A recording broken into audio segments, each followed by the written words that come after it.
Hello, and welcome to the UniversityCity Sweetwater Traffic Simulator Guide. Here we have the system already initialized, and what we're going to do is start by running a new simulation.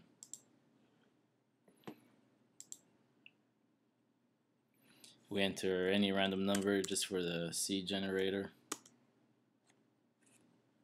and there we see the simulator connects to Flagler all the way to 109th.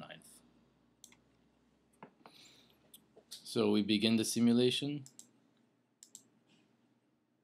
and you can see the agents, which are the cars using the lanes right now.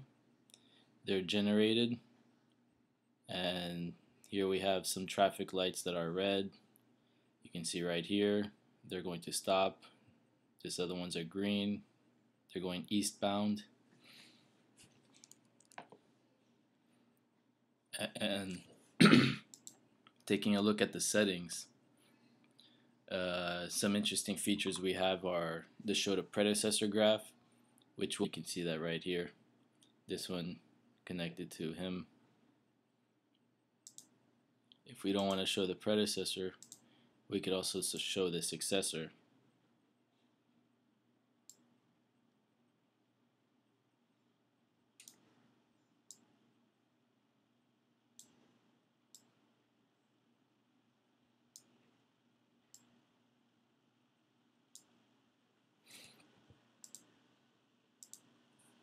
Other settings we have here are being able to modify the strength of the springs, which are the entry points into the simulation.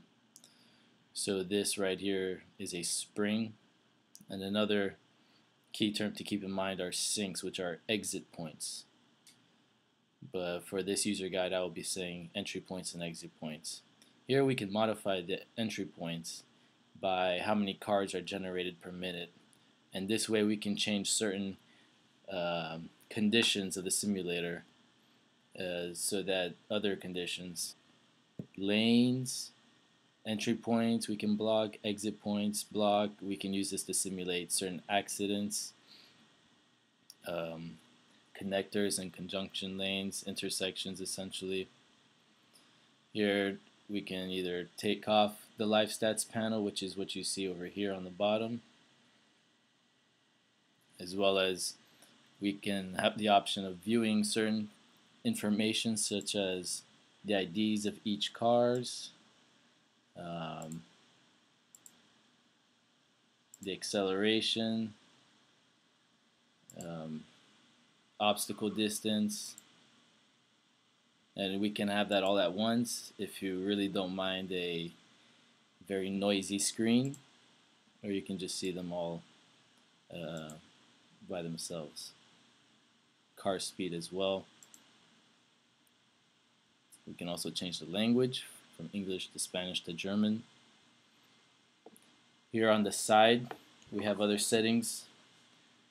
We can again change the reaction time of the agents to simulate different drivers, maybe those who are busy texting, whatever you want.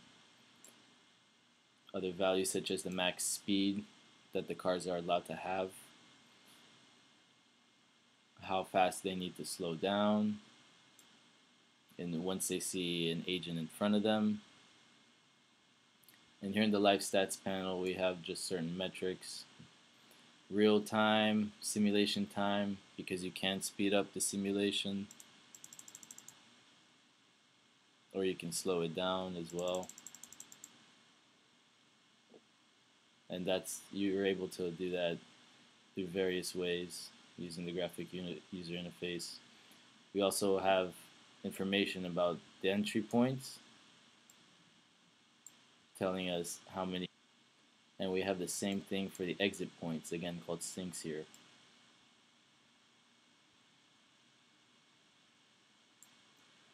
Another feature that we have, which is very interesting, is the ability to export the model as a visual representation, essentially taking what you see behind me and being able to export that as either a PNG or a JPEG onto anywhere into the computer.